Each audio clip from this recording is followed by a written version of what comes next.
Hello teachers, this is John again over from Educational Technology, and today we're going to talk about another Chrome extension called Attendance. If any of you guys went to our convocation presentations, we did mention this, we just didn't really cover it too much, so I wanted to give everybody a little bit of an overview.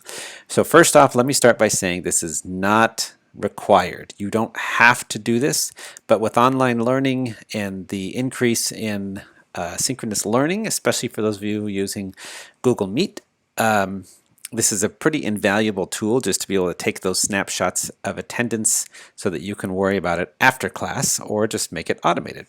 So first of all, like I said, this is a Chrome extension. It is only currently supported in Google Chrome on a laptop. So in other words, either a Chromebook, a Windows device, or a Macintosh device. Unfortunately, this does not extend to iPads yet at this point. So first of all, you do need to make sure in Chrome that you are signed into Chrome, not just like your Google account. So up here on the top right, you can actually see here how I've got two images of my little avatar.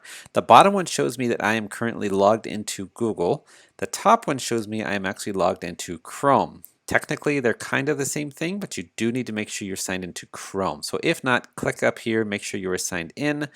Second of all, you want to make sure that right down here where it says sync is on, or it might say enable sync or sync is off, please make sure that this is on.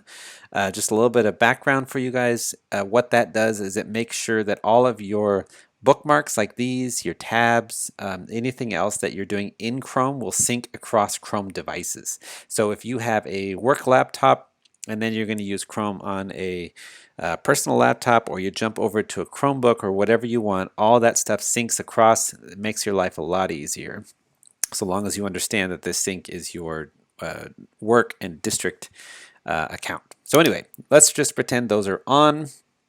Next thing is you need to get into the Chrome Extensions App Store. So in Chrome, you guys can look for this icon. It says Apps. Go to the Web Store. If you don't see those for some reason, you can actually just type chrome.google.com to get here. And we're going to do a search. Literally just type attendance. And hopefully still the first one that pops up is this one. It's called Meet Attendance. It looks like an apple with a check mark. This is the one that you want to install by Claycodes, and I will put the link to this down in the description to make sure you've added the correct one. Just to know that it's installed, you will see the little mini icon up here.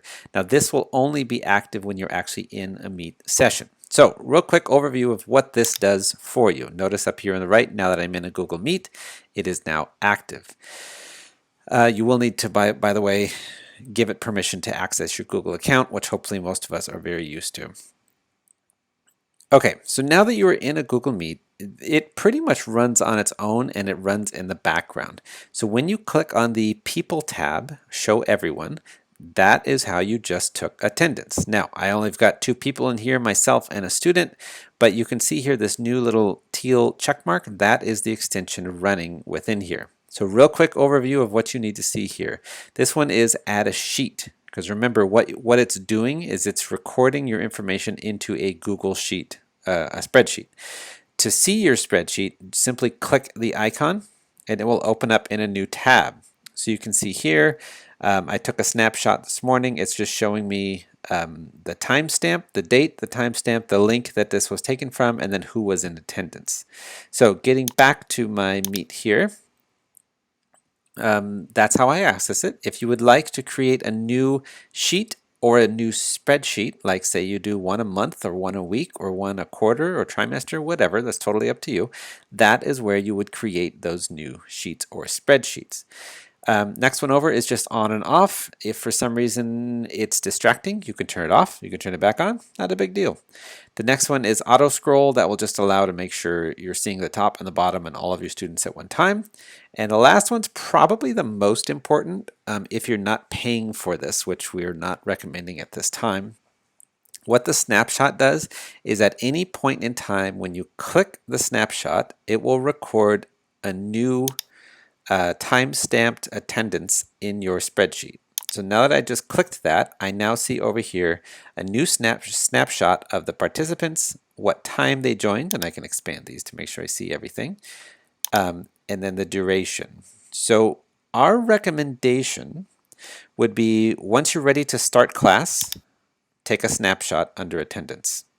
When you're about ready to end class, not after you release students, but when you're about ready, maybe take another snapshot. That way, if needed, you guys are able to do a better picture of who was in attendance for the entire Google Meet session that day.